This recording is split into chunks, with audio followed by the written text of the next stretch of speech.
토플 단어 공부법에 대해서 알아보겠습니다. 물론 토플에만 국한된 것이 아니고 영어를 공부하는 모든 분들께 도움이 될 수 있는 영상이라 생각이 듭니다.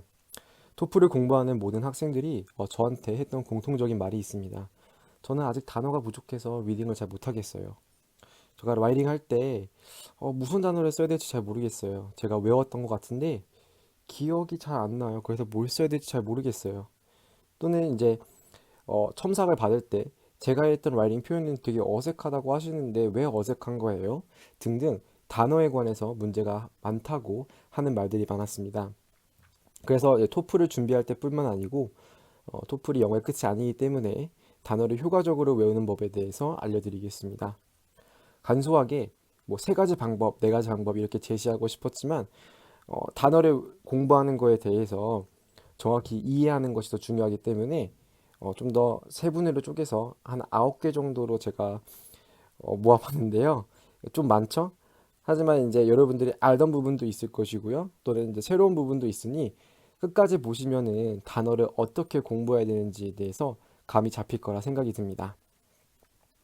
자, 그럼 바로 시작해 보겠습니다. 첫 번째, 당연한 말이지만은 정확히 단어를 외워라입니다. 제가 이 말을 하는 이유는요. 단어를 외울 때 많은 학생들이 품사를 보지 않고 그냥 외우는 경우가 많습니다.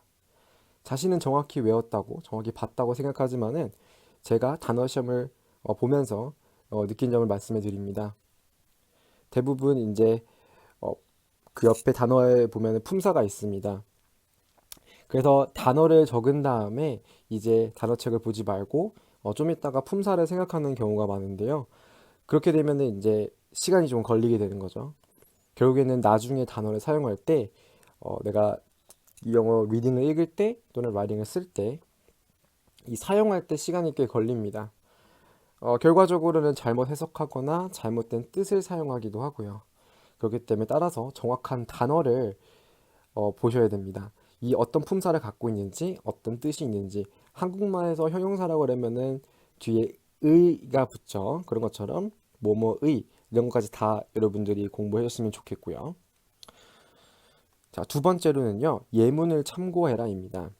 학원 또는 과외를 받는다면은 결국에 외워야 될 단어 개수가 엄청 많습니다. 그렇기 때문에 단어와 뜻만 겨우겨우 외워서 오는 경우가 많은데요. 기본적으로 여러분들이 생각하실 거는 단어를 습득하는 것은 시간이 좀 걸린다는 것입니다. 자연스럽게 처음에는 시간이 많이 걸린다는 것을 아셔야지 여러분들이 단어를 외우는데 좀 부담감이 없을 것 같아요. 일단 예문을 보고 예문이 많이 써 있기 때문에 또는 네이버 사전에 검색하셔도 예문이 나옵니다. 예문을 보시고 어떤 식으로 이 단어가 쓰였는지 어떤 맥락으로 어떤 컨텍스트로 쓰였는지 여러분들이 확인하셔야 됩니다. 한국어는 영어와 좀 다르게 표현이 제가 느낀 바는 좀 포괄적입니다. 당연히 어떤 경우에 쓰이는지 어떤 문맥에서 쓰이는지를 알지 못한다면 표현 자체가 어색하게 될 수밖에 없습니다.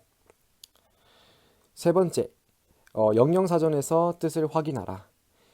되게 진부한 말이죠. 영영사전을 많이 보라는 말이 여러분 많이 들어보셨을 텐데요. 제가 생각하는 영영사전에서 뜻을 확인하라는 거는요. 영영사전에서는 국어사전처럼 뜻이 설명이 되어 있습니다. 그렇기 때문에 영영사전은 단어의 의미를 생각하게 만드는 데 중요합니다. 당연히 영영사전에 나오는 의미를 그대로 외우라는 뜻이 아닙니다. 외우면 좋지만 시간이 너무 오래 걸립니다. 영어로 이 단어가 어떻게 설명이 되어 있는지 그것을 알고 영어로 여러분들이 설명할 수 있도록 연습하신다면 단어를 뿌리를 이해하는 과정이기 때문에 어휘가 상당히 늘 수가 있습니다. 바로 생각나는 예는 이제 기회라는 단어가 있죠. 그래서 opportunity라는 게 있는데 당연히 여러분들은 이것이 무슨 뜻인지 다 알 수 있습니다. 근데 이거를 좀 바꿔서 설명을 한번 해보라 그러면은 조금 어려움을 겪습니다. 그래서 기회는 그냥 기회인데요 라고 생각할 수 있지만은 여러분들이 조금만 한번 생각해 보신다면은 기회라는 뜻은 뭔가 무언가를 할 수 있는 적절한 시기 또는 경우라고 이렇게 설명할 수 있습니다. 따라서 설명을 할 때 중간에 쓰이는 표현으로 인해 여러분들의 어휘가 늘 수가 있습니다. 네 번째는 주어진 리딩 지문에서 표현을 익혀라입니다. 많은 사람들이 단어책에서만 의존을 많이 하고요. 저한테도 어떤 단어책을 추천을 받고 싶어 하는 경우가 많습니다. 하지만 여러분들은 단어책에만 의존하면 안 됩니다. 당연히 단어책은 출제가 많이 되는 빈도 또는 많이 출몰하는 빈도에 따라서 높은 순으로 정리해 놨습니다. 그리고 동의어도 있고요. 하지만 그게 다가 아닙니다. 여러분들이 실제로 리딩 지문을 읽었을 때 단어책은 나오지 않지만은 모르는 단어가 있을 수 있습니다. 그렇기 때문에 여러분들은 리딩 지문에 있는 패세지에 있는 단어를 실제로 찾은 후에 정리하고 외우셔야 됩니다. 실제로 시험을 보게 했더니 그 학생이 만족할 만한 점수를 얻었습니다. 어, 공부한 기간은 약간 한 달 정도 된 것 같고요. 첫 시험에서 87점이 나왔기 때문에 토플에서 제 생각에는 꽤 괜찮은 방법인 것 같습니다. 결국에는 단어를 이제 자기가 모르는 부분이 있었는데 단어책에 나오지 않은 부분과 상호작용을 한 거겠죠. 다섯 번째입니다. 다섯 번째는 문장을 만들어라입니다. 이 부분이 가장 시간이 오래 걸리는 것 같습니다. 하지만 여러분들이 문장을 만들지 않고 단어를 사용해 보지 않는다면은 정확히 단어를 외웠다고 말할 수 없습니다. 저는 영어 단어를 이제 한국말로 쪼개서 연상하게 하는 방법, 그거는 개인적으로 좋아하지 않습니다. 여러분들이 실제로 스피킹할 때, 여러분들 외국인하고 대화할 때 매번 그 단어가 무엇인지 생각하고 말하거나 듣지 않습니다. 따라서 빨리빨리 여러분들이 단어 생각하게 되기 때문에 문장을 한두 번 만들어 보고 또는 선생님들께 그 단어, 그 문장을 체크받을 수 있다면은 단어를 효과적으로 여러분들이 사용할 수 있게 되겠습니다. 여섯 번째입니다. 여섯 번째는 파생어입니다. 네, 파생어라고 해서 뭐 대단히 큰 건 아닙니다. 파생어는 단지 그 한 단어가 명사였으면은 여러 가지 품사로 바뀔 수가 있습니다. 그렇기 때문에 이 변화하는 품사 자체를 보시고 외우시면 좀 더 효과적입니다. 아까 말씀드린 opportunity에 관한 단어를 보시면요. opportunity라는 단어가 있습니다. 이거는 이제 알맞은, 뭐 시기적절한 이런 뜻으로 뭐 적당한 시기를 말하는 형용사가 되겠고요. 여기다가 이제 NESS를 붙이면은 명사가 되겠죠. opportunity도 있지만은 이제 opportunis라는 거는요. 뭐 적절함 또는 시기적절함이 됩니다. 여기서 좀 바꿔서 다른 형용사형 보시면은 opportunistic이라고 해서 기회를 이용하는 조금 부정적인 단어입니다. 왜냐면은 opportunist가 되면은 기회주의자가 되죠. 이런 식으로 하나의 루트를 가지고 나서 파생되는 단어를 여러분들이 본다면은 한 단어가 가진 의미를 여러 각도로 볼 수 있게 됩니다. 여기서 이제 좀 추가적으로 말씀드리면은 단어를 외울 때 이제 한국말 뜻으로 외우지만은 이렇게 여러 가지 파생어를 보시면은 단어에 대한 느낌을 배우실 수 있습니다. 단어가 가진 느낌 자체도 여러분들이 이거는 뭐 가장 간단하게는 이제 긍정적이다, 부정적이다를 볼 수 있겠고요.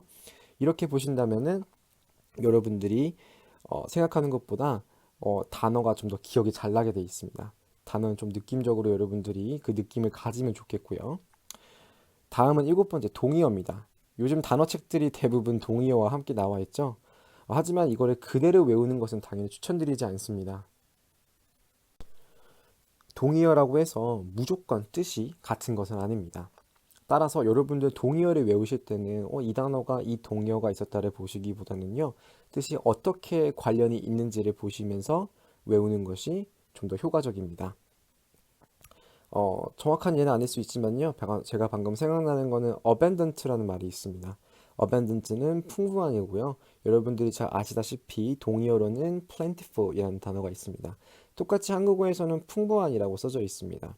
하지만 여러분들이 글을 쓰실 때 사용하실 때는 그냥 바꿔 쓸 수는 없습니다. 왜냐면은 이게 abundant라는 거는 주로 셀 수 없는 명사에 많이 쓰이고요. 그래서 셀 수 없는 명사를 꾸며주는 데 쓰이고 plentiful은 셀 수 없는 명사를 꾸며주는 데 쓰입니다. 결국에는 용법이 좀 다르죠. 예, 용법이 다른 거를 생각하시기보다는 얘가 뒤쪽에 어느 것을 꾸며주는지를 보고 동의어는 어떤 관계이냐를 생각하시면은 조금 더 여러분들이 단어 효과적으로 외울 수 있습니다. 여덟 번째는 단어책입니다. 단어책 매우 고민되시죠? 사실은 저도 어떤 책을 추천해야 되는지 매우 고민이 됩니다. 왜냐하면 일단 제가 보기에 이 단어책은 엄청 좋다, 무조건 사야 된다라는 단어책이 제가 아직 못 봤습니다. 그래서 저도 실제로 단어책으로는 공부를 하지 않았습니다. 하지만 한국에는 단어책 위주로 공부가 되고 있고 그 다음에 단어책이 없는 집은 없습니다. 그래서 토플을 공부하시는 학생들은 대부분 해커스에서 나온 초록색 책, 뭔지 아시죠? 그걸 사용하기에 저도 학생들한테 그거를 이제 가지고 있으면 외우라고 합니다. 없으면 이제 제가 가진 단어책을 이제 주기도 하고 하긴 하지만요. 단지 이걸 쓰라는 이유는 책이 뭔가 되게 좋아서라기보다는 일단은 토플에 관련된 거고 그 다음에 있는 자원을 사용하기 해서 단어를 외우라고 합니다. 가장 좋은 방법은 이제 제가 앞에 말씀드렸듯이 단어를 찾아서 외우는 게 좋지만은 저는 이렇게 했으면 잘 안 합니다. 시간이 오래 걸리죠. 그래서 이제 자신한테 이게 맞는 방식이 있다고 얘기하는 사람도 있고요. 또는 그 방식을 좋아하지 않기 때문에 선생님 저 너무 시간이 오래 걸리는 것 같아요. 시간이 없는데 이런 이유로 좀 안 하고 있습니다. 이 부분에서 조금 이제 요즘에는 효율성만 찾는 시대가 된 것 같아서 좀 아쉽습니다. 당연히 효율성은 있어야 되긴 하지만은 효율성만 생각한다면은 여러분들이 진정어로 공부하는데 사실 시간이 더 오래 걸릴 수 있습니다. 저는 영어 전공은 아닙니다. 하지만 외국에서 고등학교 나왔고 대학교 나왔고 그리고 학원하고 과외를 통해서 지금은 가르치는 입장입니다. 조금 이렇게 찾아서 외우는 게 예전 방식이라고 생각해가지고 이제 조금 티는 안 내지만 거부감을 보이는 학생들이 좀 있습니다. 하지만 제가 지금까지 가르치고 공부하면서 느끼는 점인데 변하지 않은 생각은요. 영어에는 왕도가 없습니다.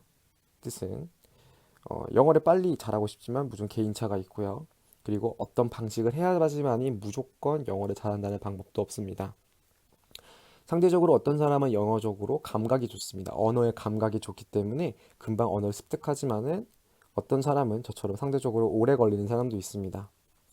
제가 이런 거에 대해서 이유를 생각해 보았는데 조금 짧은 시간에 설명하기 힘들기 때문에 다른 영상에 한번 언급해 보도록 하겠습니다. 자, 마지막입니다. 마지막은요. 반복입니다. 이게 마지막 방법이고요. 제일 필요한 방법입니다. 조금 식상할 수도 있습니다. 9번째면 조금 마무리를 뭔가 멋지게 하고 싶은데 하지만 이게 가장 좋은 방법입니다. 어떻게 말하면은 우리가 반복해야 되는 걸 알고 있지만 안 하게 될 수 있습니다. 그리고 안 하게 되는 걸 저도 맨날 고민이지만 어떻게 고칠 수 있을까요? 이제 우리가 단어를 외우면 당연히 이제 뇌가 기억하겠죠. 제가 한번 설명을 한번 해보겠습니다. 그러면은 과학적으로 이제 우리가 기억을 하는데 이거를 기간으로 생각을 해보면은 두 가지 나눠집니다. 여러분 아다시피 단기 기억과 장기 기억이 있습니다. 단기 기억은 뭐 다시 말하자면 순간적으로는 잘 기억합니다. 근데 시간이 지나면 잘 사용하지 않기 때문에 우리가 잊어버리는 거죠. 쉽게 차이점 설명하면은 뇌세포가 이제 우리가 기억을 하면 만들어지는데 서로가 연결을 하지 않습니다. 스냅스가 만들어지지 않는 건데요. 이렇게 장기 기억이 되려면은 장기 기억은 우리가 계속 기억할 수 있는 거죠. 얘네들은 이제 뇌세포가 신경과 신경을 연결시켜서 하나 연결 네트워크를 만들어줍니다. 연결망으로 만들어주는데요. 당연히 어느 정도 해야지 생길까요? 라고 했대. 그 몇 번을 해야 된다라는 것은 없습니다. 우리는 인간이고 로봇이 아니죠. 하지만 여러분들이 확실한 거는 반복하면 생깁니다. 앞에 언급했던 opportunity라는 단어 기억하시죠? 방금 언급했었죠. 이거 단어를 한 번도 안 쓰다가 여러분들이 몇 년 후에 이 단어를 오랜만에 봤습니다. 잊어버리겠습니까? 네, 당연히 아니겠죠. 여러분들이 많이 사용한 단어이기 때문에 이미 장기 기억 속에 있습니다. 모든 단어를 다 장기 기억에 남게 할 수 없지만은 반복적으로 외우고 한다면은 여러분들이 기억에 좀 더 오래 남는 겁니다. 어, 정리 한번 해보겠습니다. 이제 이론적으로 여러분들이 영어 단어를 어떻게 효과적으로 외우는 방법에 대해서 제가 알려드렸고 배우셨습니다. 하지만 이렇게 이론적으로 단어는 이렇게 외워야 돼라고 방법적으로 이론적으로 알고 있다면은 힘들 수가 있습니다. 그래서 이론으로 남기지 말고 바로 적용하시면 좋겠습니다. 만약 여러분이 단어를 외우고 있는데 성적이 안 오르거나 영어가 늘지 않는다면 올바른 방법으로 공부하지 않고 있을 수가 있습니다. 그러면 방법을 바꿔 보는 것도 괜찮다고 생각이 듭니다. 이 영상을 끝까지 시청해 주셔서 감사합니다. 거의 15분짜리 영상인데요.